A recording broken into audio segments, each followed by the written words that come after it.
Isso é muito bom. Vou começar o programa de hoje falando sobre saúde e alimentação equilibrada, prática de exercícios físicos regularmente, enfim, te chamar para essa qualidade de vida, porque você pode virar esse jogo, mudar a sua história, manter o corpo e a mente em equilíbrio, tá? É claro que isso exige tempo e também esforço, mas para nos ajudar a entender como adquirir esses hábitos mais saudáveis, eu recebo João Paulo Anselmo de Almeida, que é nutricionista esportivo funcional. Ele trabalha no Instituto do Dr. Baracate, já esteve aqui com a gente e nos ajudou muito. É o nutri do meu filho, né, João? Sim. Seja bem-vindo, viu? Sim, obrigado. Vamos lá, vou te convidar para sentar aqui comigo para a gente conversar sobre esse assunto que é importante.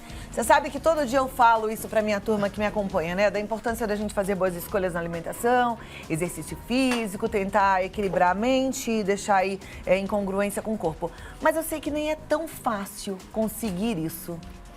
O que a gente vê um pouco em questão de prática clínica é que as pessoas têm dificuldade de sair muitas vezes do vício do carboidrato. Então, a gente vê as pessoas muito viciadas no que é muito mais fácil de comer, né? Então, dependendo de onde você não vai encontrar alguma coisa sem a farinha de trigo refinada, você não vai encontrar algo sem açúcar. Então, é aí onde a gente percebe que os produtos alimentícios começam a fazer você ficar viciado dentro do que eles conseguem te oferecer de uma forma mais prática. Então você entra num looping de comer açúcar, então você come muito açúcar vai te dar vontade de comer de novo e você começa a ficar preso nisso. Então a ideia seria a gente tentar começar a diminuir ou excluir o volume que a gente acaba comendo de produtos alimentícios. Então na hora que a gente sai de uma alimentação industrializada e vai para uma alimentação mais natural, eu até brinco que é usar os alimentos que Deus nos deu e comer da forma que Ele nos deu. Isso vai facilitar muito você ter uma qualidade de vida melhor. Então, aonde impacta mais ainda e é onde é que a gente vê as consequências de doenças.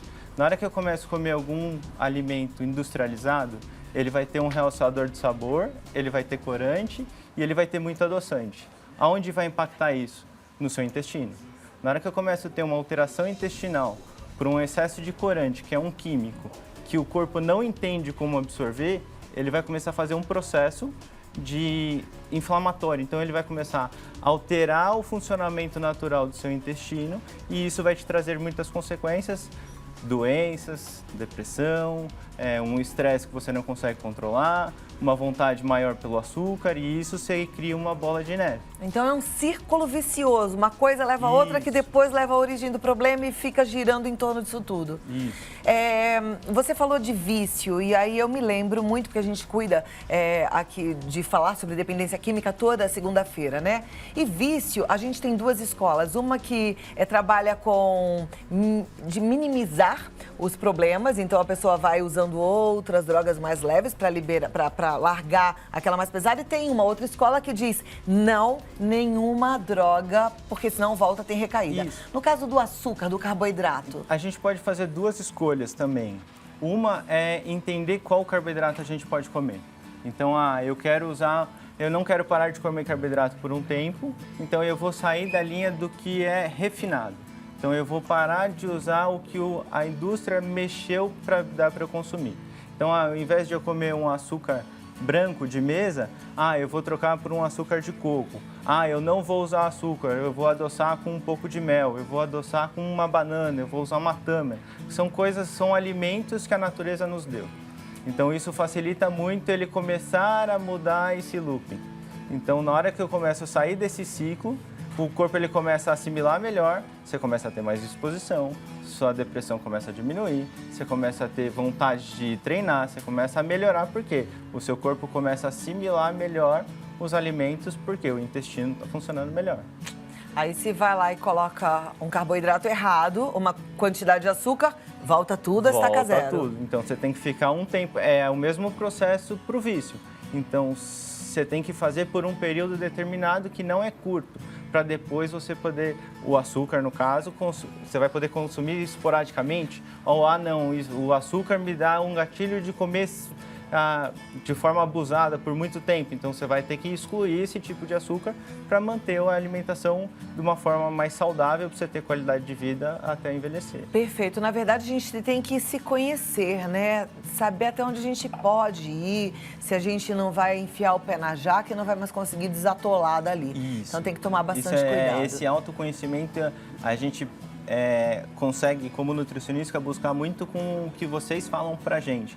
Então, se você não falar pra mim assim, se eu já com uma vez eu não consigo voltar, eu vou pedir para você ficar mais tempo dentro de um padrão alimentar com uma qualidade de alimentos melhor, para eu conseguir fazer você tirar esse vício, porque se você está jacando e não está voltando, o vício ainda não saiu de você. Tá. Então você está presa no vício. Então tem que se conhecer mesmo, tomar cuidado. Não pode, por exemplo, ontem eu fiz aquele bolo de banana aqui, delicioso. Cheguei em casa, quis fazer em casa, fiz. Hoje eu comi um pedacinho pequenininho. Eu sou dessas que consigo comer um pouquinho e hoje eu já volto para minha alimentação normal. Então né? Mas de repente, se você não é desse jeito, é melhor nem fazer. Isso. Porque se for para ficar atolado lá, é melhor não entrar nessa de ficar atolado. Então é aí que é a ideia dos dois caminhos, né?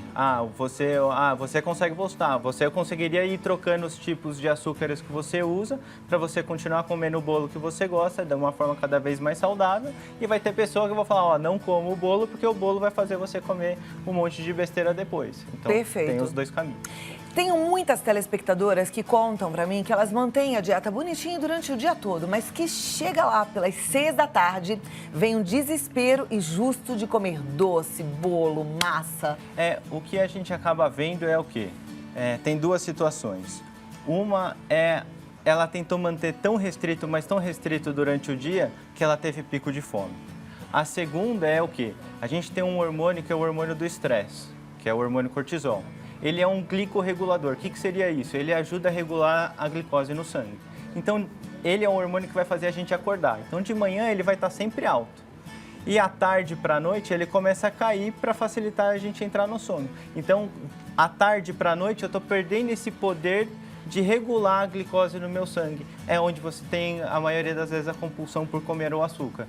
Então, pode ver, 90%, 70%, 80% das pessoas têm vontade de comer doce entre 4 e 6 horas da tarde. É onde o hormônio está mais baixo. Então, a regulação da glicose, ela está sendo feita de uma forma de 50% mais baixa do que de manhã. Então, é muito mais fácil, é difícil você encontrar uma pessoa que sente vontade de comer doce de manhã, mas à tarde é muito mais comum, por causa do hormônio. E como é que faz para consertar isso? Eu estou dizendo em relação a essa parte hormonal. E não porque quem não comeu quase nada durante o dia precisa ajustar a dieta, né? Depois a gente fala sobre isso. Mas para quem teve esse desespero por doce por conta dessa queda hormonal, como que faz para regular? O uso do carboidrato vai ajudar a regular, mas a gente tem que entender também que daí pode a pessoa está muito estressada, é uma pessoa fadigada, e a gente tem que investigar a parte do exame dela para entender como é que está a curva desse hormônio, para entender como é que vai fazer. Porque existem plantas que ajudam a modular e às vezes a gente tem que entrar com o próprio cortisol para fazer esse processo de modulação. Então aí precisa de uma avaliação tanto do nutricionista como do médico para estar conseguindo analisar para ver se é uma fadiga do órgão que faz a liberação do hormônio, que chama fadiga adrenal. Então aí é onde a gente vai estar investigando para entender como vai cuidar cada caso, entendeu? Então, tá vendo? Às vezes você tá com um problema desses, a questão é uma fadiga adrenal e vem o desespero do doce e você não tá conseguindo se segurar. Ontem mesmo a telespectadora estava falando, puxa, eu não faço exames há algum tempo. É importante, né? A gente não precisa ficar neurótico em relação aos exames. É muito bom a gente adotar um estilo de vida cheio de qualidade, um estilo de vida saudável, mas a gente não pode bobear muito. Então tem lá uma época certa de fazer seus check-ups, de dar uma passadinha no médico, né? E checar essa parte hormonal é muito importante. É muito importante, porque às vezes a gente está ali batalhando para conseguir fazer uma alimentação melhor e às vezes tem algum hormônio que não está regulado, que não está favorecendo a gente manter aquilo que a gente está propondo a fazer. E às vezes você está comendo bem de manhã, você está comendo bem na hora do almoço e mesmo assim está tendo a vontade de comer o açúcar à noite. E às vezes é o hormônio que está causando isso. Então vale a pena. Vale a pena investigar. A gente vê em várias revistas, quando a gente passa numa banca de jornal, uns apelos que nos convidam, assim, dieta para perder barriga em 3 semanas, emagreça sem muito sacrifício com a dieta da atriz fulana de tal. Essas dietas, elas funcionam?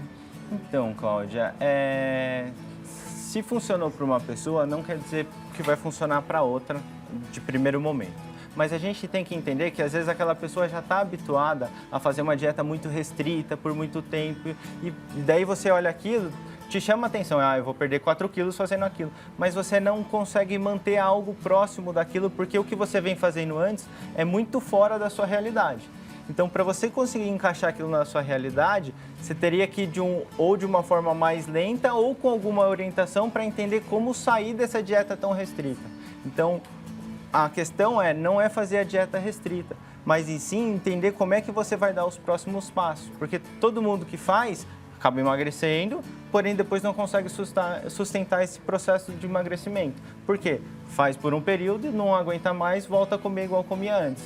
Então, a diferença está no seu hábito. Ela não conseguiu consolidar um hábito de alimentação saudável. Existem pesquisas que dizem que a gente consolida um hábito depois de 3 semanas, ou seja, 21 dias.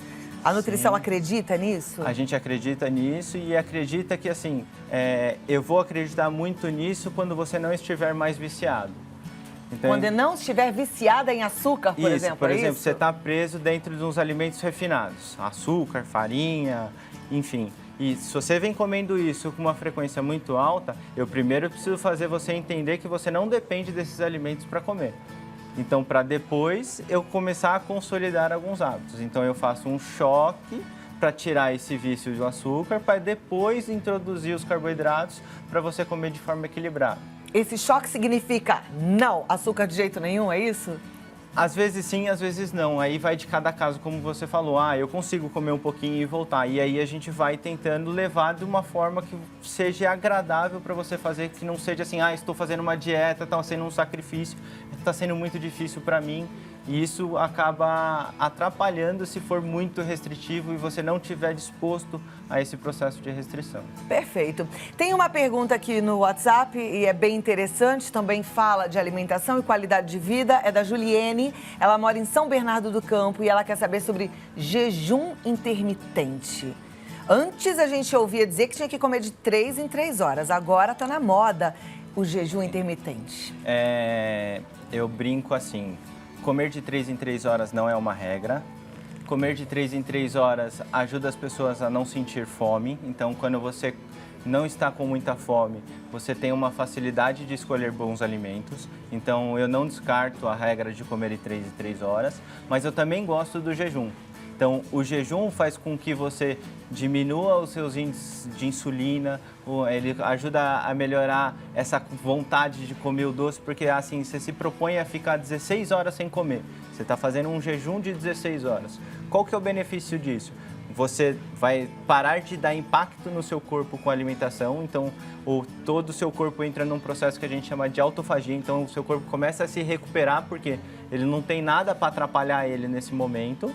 Então a sua insulina cai, você diminui esse impulso por comer os doces e você começa a melhorar através do seu sistema imune os erros inatos do seu corpo. Então o seu corpo começa a se corrigir e isso facilita muito o processo. E quando a gente faz jejum acima de 12 horas, a gente começa a usar um pouco a gordura como fonte de energia, porque o corpo ele começa a buscar da sua reserva. Então isso facilita também um pouco utilizar a gordura. Isso não quer dizer que você vai emagrecer, porque vai depender do que você vai fazer depois do jejum. Não é que vai ficar 12 horas, 16 horas sem comer, depois vai comer de tudo e vai ficar magro. Não é isso. Não, porque tudo é uma questão também de volume do quanto você está comendo, do volume calórico que você está comendo. Então, se você volta a comer as besteiras depois de 16 horas, você não vai emagrecer.